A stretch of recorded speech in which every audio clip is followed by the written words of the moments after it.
Evie. Hello. This is Stargate SG1 704 Orpheus, and this is a lot of stock footage. Yes, it is. It's a butt ton of stock footage. Butt ton. Butt ton. So, this opening sequence actually contains a few technical details worth noting. So, General Hammond says clear backgrounds, which is kind of incorrect for an incoming wormhole scenario because bullets can't travel through the incoming wormhole from this side. And the Stargate displays Earth's point of origin symbol when it should show the departing planet symbol. Yes. Oh dear.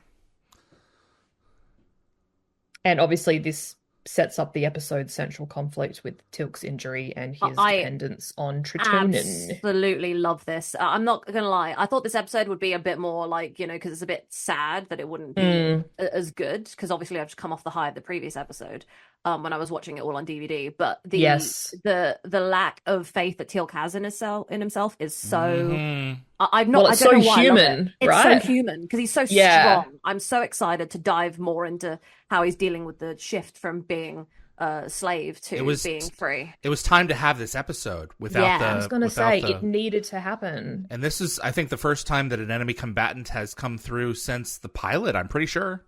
Yeah. Check your notes, Evie. I don't know. Yeah, I think that's true. That. I don't think a Jaffa has come through other than Teal'c since Apophis' team came through in the pilot. Yeah, you're probably right. I'm sure I am. Yeah, I'm sure you are. Watch me be wrong. Someone will call out. Watch me be wrong. Log Watcher, fact check him right now. That's it. Fact check him right now. It's hilarious. Yeah, I'm really. This is exciting. I love the way that also it brings back some of the Daniel stuff as well. We don't completely forget immediately that Daniel ascended. He's back, and the previous episode kind of is just back to the good old days. He's still got holes in his memory, and this episode is showing that he's beginning to recover some things. I don't think he'll ultimately be whole again until Reckoning, when he faces Replicator. I think that is truly the end where there's no longer holes, because even in Heroes he mentions that there are still holes. Yes, that's true. Confronting that's very Anubis, true. that's I think that's really the end of all the confusion. He finally knows everything. Yeah. Look at that Tritonin. All that Tritonin. I want me some purple goo. Purple goo. It makes me really sad the way that Teal'c's always just questioning himself, and and even into season 8, so many seasons in, with Avatar, he still isn't over all his past issues, nor will he ever be. And again, David, we always bring this up in the Arc of Truth with his speech to Toman. Oh man, so good. And now you are dependent upon an injection on a regular basis just to survive. Yes. You can't just go off your own somewhere and be good for 7 to 8 years through a maturing symbiote. You're now tied to this damn little thing that you have to carry with you and wait and make sure that you have a supply of. Yeah. How would that affect you psychologically? We have so many of us who count on refrigerant, to make sure that the drugs that we're given allow us to continue to live. You take away refrigerant. A lot of people, what's usually kept, what has to be kept cold when you're diabetic? What is it? Yes. You die without that. Yeah. So, those kinds of things. This is a warrior. He's not used to that. Yeah. That's true. Yeah. He's used to being independent, not dependent.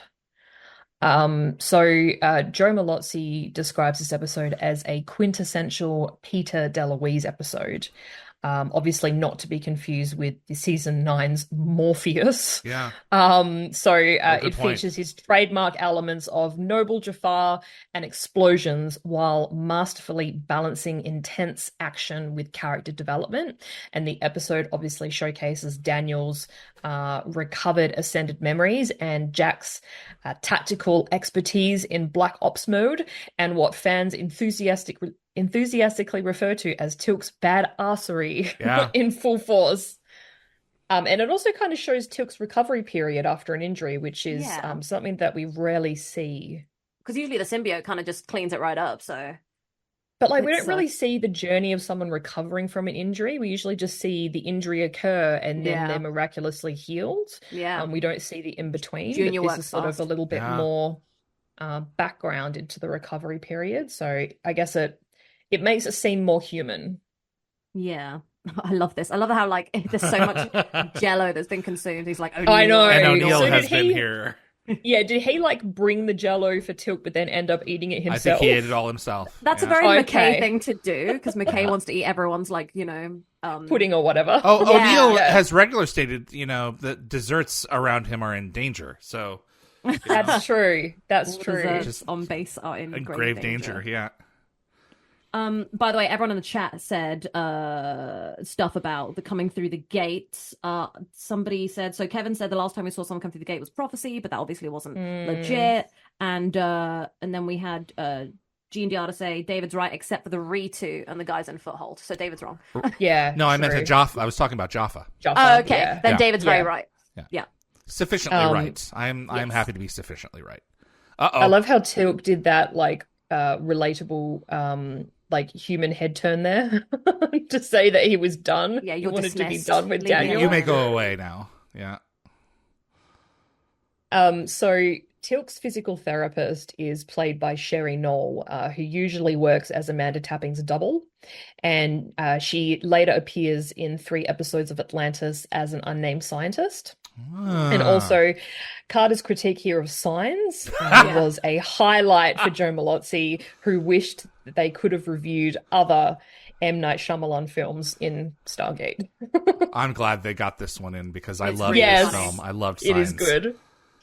I also love seeing that, like, Daniel hits the gym. Like, they all have to hit the gym. They all have to be fit. And, like, the Indiana Jones stereotype continues, and I'm all for it. Absolutely. Got to get some muscles for our not paleontologists, our archaeologists. Paleontologists, where's my mind? Well, I love how they're actually glistening. Like it doesn't look like they've worked out, but they've got absolutely no sweat on them, which sort of sometimes happens. They all look so good. Look how muscular he is. Ugh. I hate that I always end up objectifying these people, but they're so attractive. It's so hard for me to be like, oh yeah. Yeah, they're not selected at random to be on television. No, they're beautiful. Look at them. Yeah. Listen to your physician. They know when you need to stop. Stop pushing yourself. You're going to cause more damage. Yep. I kind of it's not like I know how Teal'c feels, but I mean, I haven't been shot in the belly with a staff weapon. Yeah. But it brings to mind my recovery after I had back surgery, because they actually went through my stomach. Yeah. Yeah. Wow. To repair behind, and he had spinal injuries as well. Yeah. So you can relate to Teal'c. There we go. There are scenes throughout the show where Teal'c becomes so focused in that, and it's the Jaffa revenge mode kicks on. Yeah, where you can't get through to him at all. Exodus. What's the episode near the end of the show? Talion. Yeah. He's just Teal'c has gone bye, and you can't reel him in. And we think that he's one of us, and on many levels he is, and on other levels he's not. Everyone's trying to poke holes, David. Jacob said in Rules of Engagement, Captain Rogers comes through the gate. While technically not a Jafar, he was a soldier of the Gould. This is what they do. This is what they do. This is hilarious. They poke holes, and please continue. Don't upsetting stop, David. because it's beautiful. It's delicious. Poking holes through something that already has a big hole. The Stargate. Oh my god! Oh, Evie! That was on the fly as well, guys. I'm sorry, Evie. You've rolled a 1.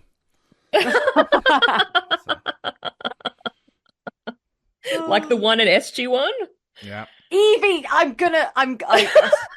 I'm Orpheus, gonna call everyone. Adam and get him to bunce you. Oh dear, oh dear. Oh boy. You could do the O'Neill stop. Look at that face. Yeah. Yes. I'm not ready. Yeah, I'm telling you, you're ready. He's done. It's so upsetting, but it's he's really hyper-focused. cool to see. Yeah. Yeah. Did you notice that transition? I loved that. With the bar going past the screen and then switches to Walter. I've never noticed that before. Very cool. Damn good direction. Yeah. Good job, Martin Wood, I'm assuming, because he's in shot, so. Daniel's trying to trigger his memory. He keeps on seeing and hearing certain things. Yeah. Oh, I had noted that this episode was written and directed by Peter DeLuise. There we go. Oh, then Martin Wood just makes an appearance. Martin Wood makes an appearance, yeah. There are often times where they do pickups and the man, it went completely through him. That singed him. They do pickups and individual directors will direct certain scenes. Yet still the credit goes to another episode. Martin Wood will be like, this is so and so's, but I remember directing this scene when it's on reruns. Oh wow. Okay. Sharing the love. Yep. But I there's no record of any of those details, so otherwise it would be like, ooh, I want to know all those sub scenes that were directed by other people. Just for I guess information. It's the same with the written by, story by, teleplay by. I think sometimes there are some writers that are missed, because I can't remember the exact episode, but there was an episode that was credited to somebody else, but apparently it was like Martin Garrow was credited by for Robert C. Cooper. Yes, Martin Garrow was credited on screen for the powers that be, but it was majority written by Robert C. Cooper. Yes, So, yeah. Well, I like this scene because they try to give him a pep talk, and then Jack's like, you know what, I'm done with being peppy. We're going to that was a quote from a different episode, which he just cuts the crap and just goes straight through, and he's like, tell me what the hell's going on as your commanding officer. Here's your gold language education for the day. Weakness and death are the same word. It hurts me that he's free from the Gould symbiote, which is what kept him enslaved to some degree, despite being free all this time. And he's now like, he's not missing it, but it made him strong, and now he feels weak without it. And it's like, it just breaks my heart that he found strength in the thing that enslaved him. And I really like that this episode has him coming to terms with the fact that the thing that enslaved him wasn't what made him strong. It was just him. It was just a byproduct of his life. You know, he didn't need it. Have you heard of Stockholm Syndrome, Nicole? It's a real thing. Yeah. It's real twisted. Yeah. It's sick and twisted. And yet they make great animated features out of it. I'm not gonna lie. Stockholm I Syndrome. love a bit of Stockholm Syndrome in my books. Most of my books start like that. Like, oh, really? There's a meme going around of someone being kidnapped by a guy, but then being like, oh, is this about to turn into a romance? The number one 50 Shades of Grey proved this. The number one seller of books are women taming the beast. Taming. Exactly. Yeah. We love it. There's something to be said for that. Speaking of Teal'c, speaking of Beast, who is Teal'c, is so buff and excellent. I absolutely love just the way that I didn't even think about it before, the way you're describing it, David, with the Stockholm Syndrome, is that he is essentially like it's his abuser. He's got this abuser inside him who gave him some power, but then also took it away. And so this is him defeating his abuser. And this is wow, David, I'm not gonna lie, never seen it like that. Like, I've always, really? Like, I've never looked at it as Stockholm Syndrome, and like I've never looked at it like that. Thank you, David. Well, as Jack would say, well, you know, you're welcome. So I love and I like and dislike these scenes. The episode finishes with this one as well. This scene as well. And I will get to my dislike for it at the end of the episode. Okay. But I love that Daniel is reaching into his mind, you know, using. Well, the numerous candles in Tilt's quarter should logically have triggered the sprinklers. So there was some fans on Reddit that joked that Tilk is too hardcore for sprinklers. I'm sure that he turned them off. Oh, here we go. Okay, so Peter DeLuise and the cinematographer Peter West crafted these vision sequences using sort of distinctive technical choices. Apparently, they shot on 16mm film instead of the standard 35 and employed deliberate desaturation, and they used push processing techniques. So all of these elements combined to create sequences that felt like disconnected from reality and like perfectly captured Daniel's fragmentary memories as they return. You'd be surprised how much of the show was shot in Super 16 over the years to save money. Oh, wow. Yep. Well, save money when you can. Yep. For the last episode of the Yep. the season. They would add grain into a lot of visual effects shots just to match throughout the show. I love that. So this episode really parallels, I think, Daniel and Tilk's struggles, like one with lost memories and the other with lost physical strength. And also there was a point made on a blog by someone going by Nerdgate Hobbit, and they said that this episode might mark a turning point for Daniel and Tilk, who historically maintained distance, sort of due to Shah-Ray's capture and death. A little bit followed by Daniel's ascension. Like they typically have been closer to Sam and Jack than each other. Which is so ironic because, like, in real life, they were so close, and then seeing them, were buddies, their chemistry has always been so good. Well, great callback to the Changeling. Yeah, great I really love callback. that scene. The way that Teal'c shows his appreciation. Daniel has no memory of saving. No, he Teal'c, doesn't. Not yet. But he saved him so beautifully. Yeah. Ragnar, get your Ragnars here. I loved Obi. Yeah. Yes, we all love Obi. Nice So I believe the production team created this convincing massive labor camp through some clever techniques. They filmed apparently 40 to 50 extras multiple times in different positions and costumes, and then combined the footage in post-production.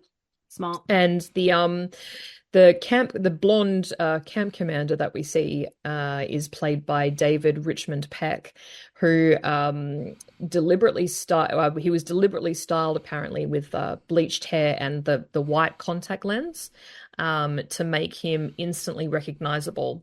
And apparently his character was inspired by Ralph Fiennes' portrayal in Schindler's List.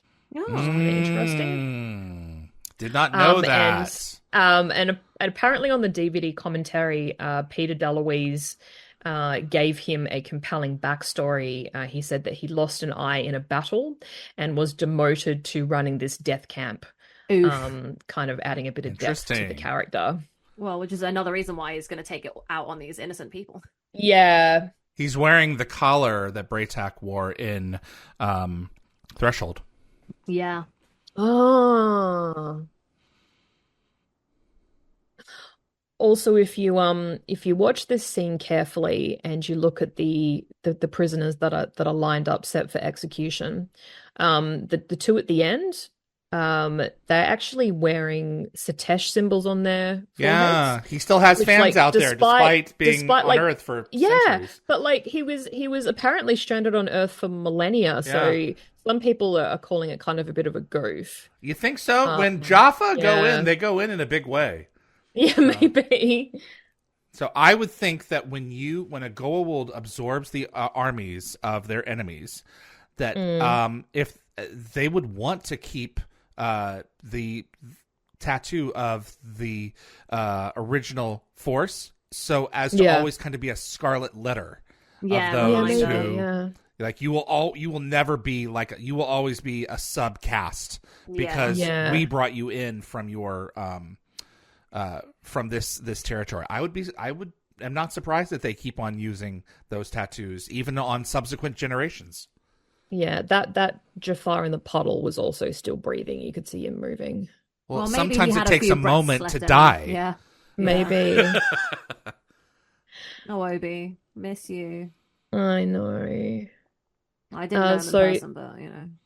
Yeah. So the mythological connection that they're describing here is deliberate, because the entire episode sort of mirrors the story of Orpheus's journey into the underworld to save his loved one. Yep. And the labor camp setting kind of also serves dual purposes as both a literal prison and also a metaphor. So humans cannot exist there for long. No.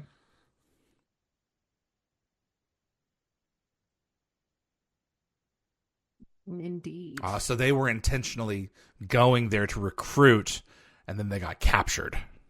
Yes, they did. I forgot.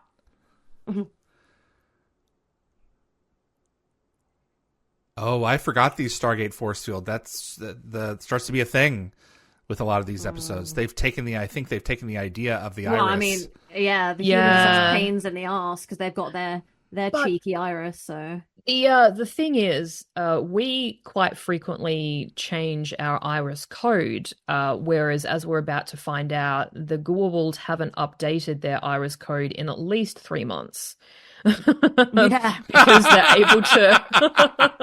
they're able to penetrate this gate. See, this is great. I sold that. Oh, I love Daniel just standing around in a row. Looks very Ori there for some reason. Yeah, he does. Very prior. I love how he's blending in, even though he doesn't have to blend in. He's invisible. Yeah. He can make himself visible or invisible at will. Yeah. Maybe they didn't want to put him like into the scene to be watching in like his usual ascended sweater. The ascended sweater was too cold outside. Yeah. So, that's funny.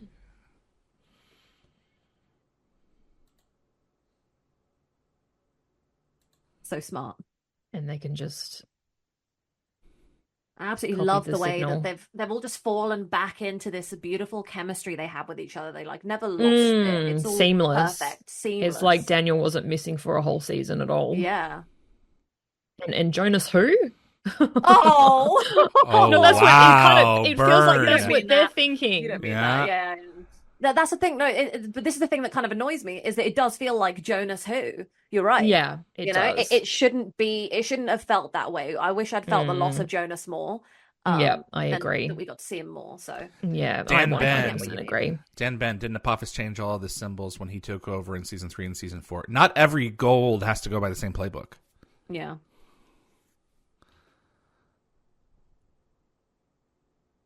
Look, what said the 50 various actors had to show up every day and get dirty before starting the day. That sounds fun. Pour around in some mud before you know. Right, exactly. Go on camera. I took a shower, so I really am clean, but I'm dirty on the outside. Yeah. So. Yeah. Oh, so there's a goof coming up. So watch the guard on the ground behind Sam and Daniel. He actually lifts his head despite being unconscious. Behind Sam and Daniel, okay. So as they come through, they stand there for a second, and the guy behind them lifts up his head.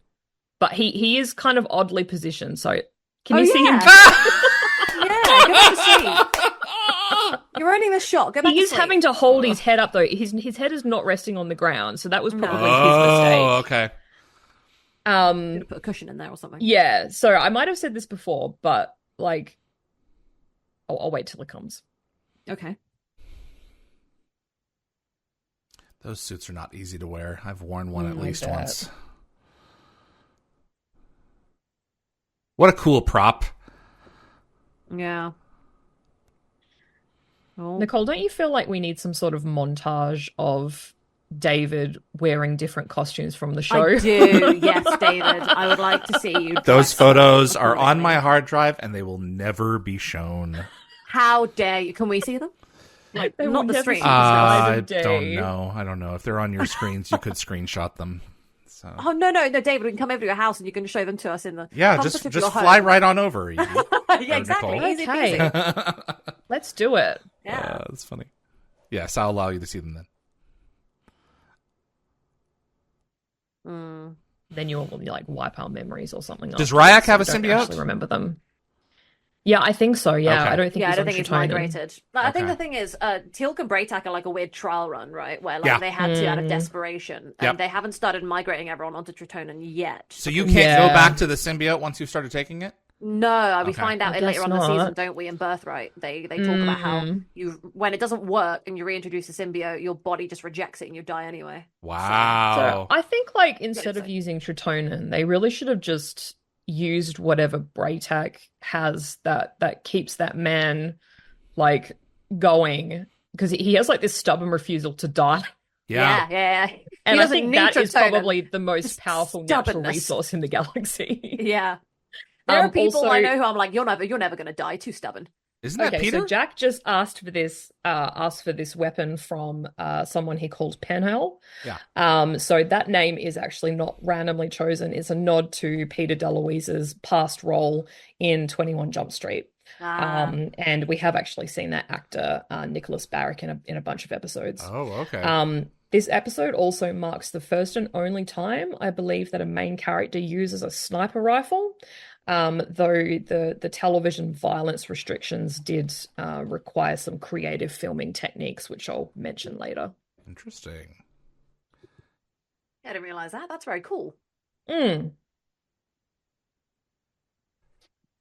gonna be here for a while. How long was RDA on set for this? Because like I feel like they could have shot all this in a day and a night. Yeah. Yeah. Yeah, they do utilize his limited availability quite well. Mm-hmm. Yeah. Like honestly, I'm barely telling he's gone, and that's how much of a well-oiled machine Stargate is that you barely notice his absence. Yep. And that's not a slight on Rick. It's just, excellent work, guys. Oh, the bucket hat. Daniel's bucket hat. That's right. Back. He's it so does make sick. appearances. Haven't seen that thing in years. Oh. He now wears like the bandana to be cool, so it's fun to see it. He does have a good bandana face. He does. Actually, he has a good hat face in general. He's just, you know what, Evie? He's just really damn hot. Mm. Does he have a parabolic mic? Is that how he's hearing it? Yes, yeah. Okay, that's awfully far. Gilmarto Keen, we've heard very that far, before. But you can, because you can hear you can hear the dialogue quite clearly. So yeah, it must be the mic that he's using.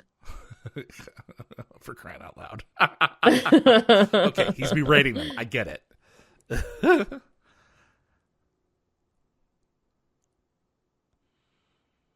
Does the guy ever sleep? Apparently not. No, you know what? He's just too whiny. He needs to berate everybody. Yep. He's too full of anger to sleep. I feel like we're playing Stargate Timekeepers.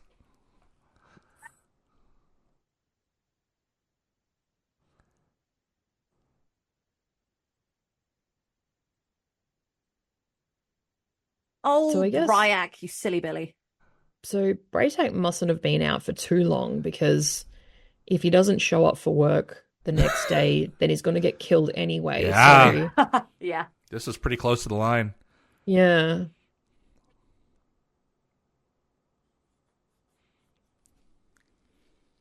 I got you a fresh one. Give him a little squirt of the good stuff. Little boost.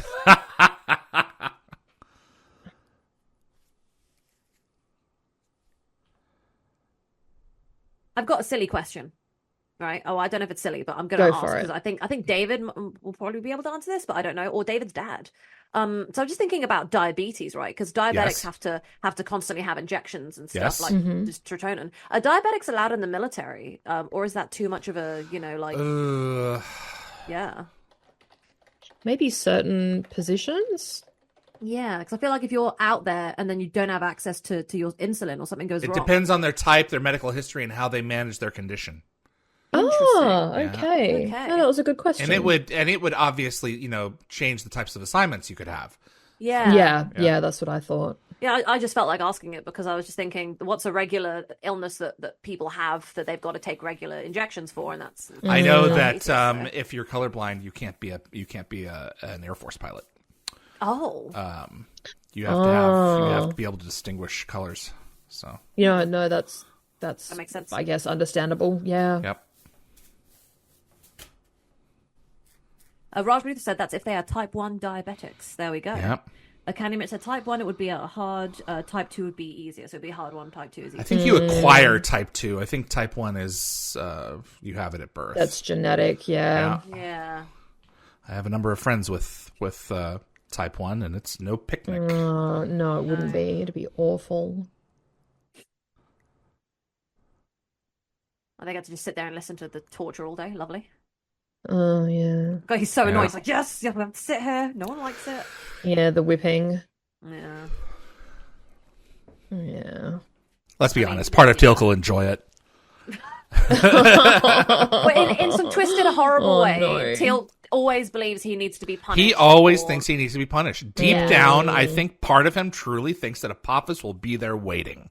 Yeah. Yeah. So twisted. There is a sadistic, and it goes back to the same kind of issue with the Stockholm syndrome.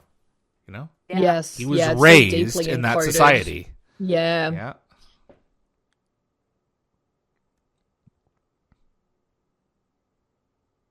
What of He's him? hanging in there, What of as him Braytech indeed. does. Yeah. It's going to take a little while for him to recover from that. He's been without Just it for walk a it while. off. Walk it right? off. I'm not as strong as I once was. Yeah, he calls himself weak. I don't know why, but I just thought of the craziest thing, right? What would happen if you put two symbiotes in your pouch? Would they like just fight to the death? I think they'd they duke it would out. kill each other. Yeah, like Yeah. scorpions. That sounds fun. Yeah, can you imagine It'd the be one hell of Jaffa a standing story. around while that was happening? Yep. I will say Exactly. I don't approve of like animal cruelty or animals fighting in real life, right? But I hate Yeah. the bold and they're evil. So Yeah. putting them in a Jafar Okay. pouch and having them fight would be entertaining. Two things here to note. So if you check out the soldier positioned behind and to the right of Sam, he's using a night vision monocular as a weapon sight. So it's kind of a double equipment fail because not only does it lack any targeting system, but using this sensitive gear in broad daylight is gonna pretty much wreck it. Oh, that's Also funny. see the zip ties around Yeah. Jack's rifle. It's holding the scope in place. Yep. There's like several zip ties. Oh dear. I just had Rob Fournier on 2 hours ago, and he showed me a screenshot of that scene, and we talked about the zip ties specifically. So wild really? coincidence. It will be an episode in season Wow. 5 of Dial the Gate. Oh, I'm excited to listen to that. A pity it wasn't like from the previous season of Dial the Gate. We could have incorporated it into Right? the episode. It was 2 hours long of analyzing 150 weapons. So Oh, I love Yeah. that. Oh, Yeah. he's That is such a a long good time. guest. he's a very good I and really he enjoy he spoke his with content. interest 2 hours. Yeah, so, yeah. Oh, I love that. So, Passion. yep, that's it. And I saw a shot of those. So we discussed all of these weapons, all of them. So that's one of those that when you use it, you throw it away. You know, it's a one-time use thing. So Oh, yeah, that sounds a bit wasteful. no recycling on Erebus. It is very wasteful. Lockwatch just said Jack needs a Tritonan dart gun. I like that a lot. Oh, that's perfect. Like just in case, like, you know, someone's prisoner and they need their Tritonan. Yeah, it's like a wizard healing in an MMO RPG. He can shoot those Yeah. at Teal from a distance, and he can just keep on going, man. Yes. I was thinking more like a Tritonan emergency drop where you've got like a little tiny parachute. In the Hunger Games, your Tritonin is incoming. Your sponsor has purchased Yes, 20 that's crates right. of Tritonan. Stay alive. Wisely. Yeah. Look at that makeup job.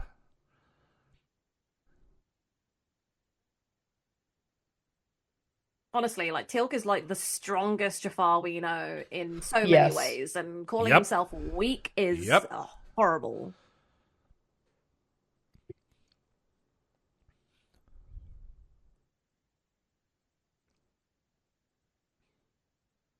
Candy Mitch said 20 odd years I tried for a co-op with the closest forces, but because I was on meds that I had to take regularly, Yeah. I was denied because of it. Otherwise, I'd have been accepted. Yeah, that's Oh, that's the wow. thing, you know. Yeah. I feel like with my IBS, sometimes I think to myself, I'm just like, oh yeah, I wonder if I could ever like join the military or anything. And then I was like, wow, if I'm doing some sort of special ops thing and I just like need to have like the most horrendous fart, then like no. If you want to serve, you should be able to serve. But Yeah. you can't serve in every position. You have No. to, if you Yeah. have some kind of psychological distress, then it obviously means that you can't, handle weapons and things like that. Yes. Yeah. But if you want to push papers at a base or a facility, absolutely. you should be able to, everyone is yeah. vital. So Yeah. there should be a way for you to contribute. Yeah, I like that. I love these two together. They're Their one of the chemistry. reasons I that the know. show works Oh. so friggin' well. It's why Threshold is so good. And I'm going to say again to Threshold, it's the first episode I made my boyfriend watch because I happened to be watching it when he came in. Yeah. And he got so invested because he thought he wasn't a TV person. And he saw this episode and thought it was incredible. And it's a clip show in many ways. And it's that Yeah. good. It's Yeah. It's that good. You Some put of the Brad best Wright episodes. pen to paper with two characters in a room together, and it's fireworks, man. magic. It's Yeah, absolute yeah. magic. So, Nerdgate Hobbit said in their review that the episode cleverly presents 3 generations of Jafar through Braytak, the mentor, That's correct. Ragnar, the ally, and Ryak, kind of the legacy character, each sort of representing a different aspect of Tilk's life, and I thought that was lovely. Yep. I love Ragnar because it proves that everyone can be redeemable. Yeah, he was. You just have to mean it. Yep.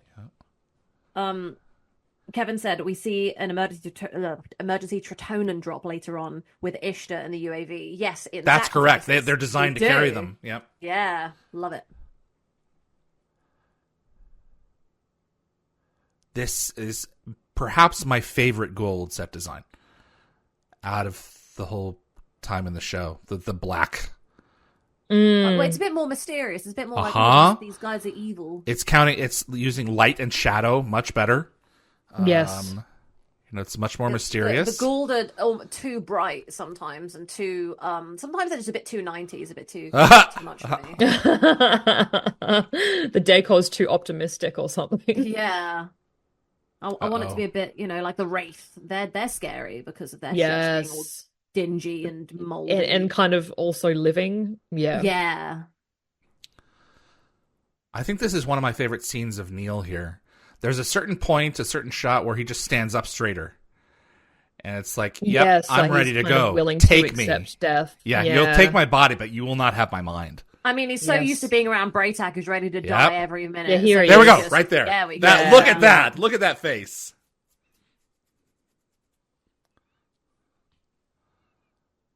And for a beat, I actually like this guy for the substitution, because even though he is running this camp, he's not going to slaughter Ryak willingly. He has honor and says, I will allow this substitution. Even though this kid may give me trouble in the future, I will allow this. Stronger. And he probably has some I have sort to of... give that guy credit. Yeah. He probably has some sort of camp quota that he needs to meet. That's true, too. I'm sure he's thinking about that as well. Sort of able bodies. But they don't have to be willing, there has but to be able. Some kind of an example made. Yeah. And, I mean, he's definitely more Ray Fiennes kind of level, but yep. What a good scene.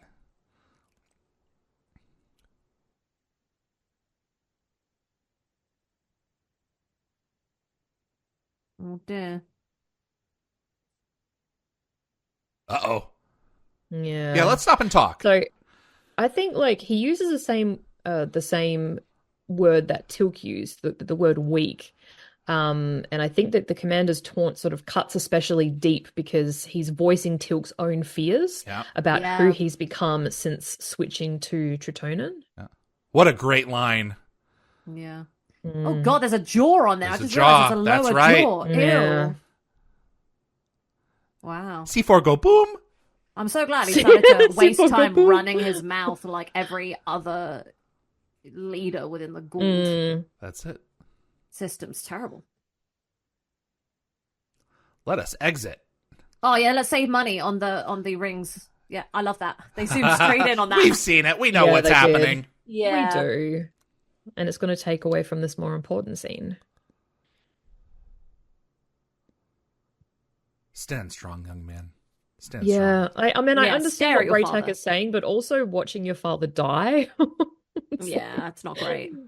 Also but I mean, if you want to go, then you want to go looking into the eyes of your family. So, Talk about cutting it close, guys. Yeah. I like to think, right? See, this is the little moments where Daniel says in season 9, do you think the ancients were there kind of helping us throughout? I like to think that in that moment, Omer was just watching and was like, oh, damn. And then sped up the timer really quickly just to kind of save Tilk's bacon. Yeah. Those she's dealt with timers before, hasn't she? So, I just feel like it's she's always there watching. And always there I love his battle cry. It's and in English. When someone has a fresh basket of fries. Kick his Take ass! them now. Yeah! This is a great sequence. Yeah, watching them all kick butt is fantastic. There's some mastaba right there. I was going to say, I've got some PTSD to the warrior. Have at 'em. Okay, so a few production bits. So Jack's shots were limited to upper torso hits, and the production team had to carefully choreograph the camp's brutality while staying within broadcast guidelines. Was this European broadcast guidelines or American? Oh, I think it must be American. Really? Yeah, I'd say American. We're cool with violence over here. What are you talking about? We just have a problem with sex. Yes, it's true. I feel like Europe's violence, like we're pretty easy with most things, to be honest. But yeah, I mean, we're the ones that are more okay with sex, less with violence. I guess it's quite funny that it's the opposite way for you guys. I had no idea, Evie. That is so interesting that they had to do that. That makes so much sense. Yeah, to be honest, it didn't actually say which broadcast standards they had to meet. But maybe it was more. What network were they on? Maybe it was a network thing. Sky. And Sci-Fi. Sky. Yeah. Sky is UK. Yeah. Look at my dad. He broke his neck. Go, Dad. This is one of my favorite shots of the whole show coming up right here. So the strangulation scene also showed sort of a visible distance between Teal'c's arm and the I found it very silly. And the bam. That was so cool. Coordinated. Love it. Job well done, everyone. We mowed those Jaffa down.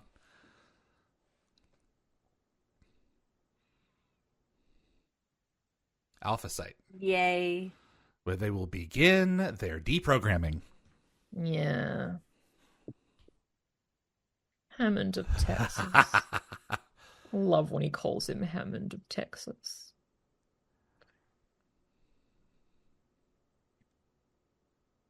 Indeed.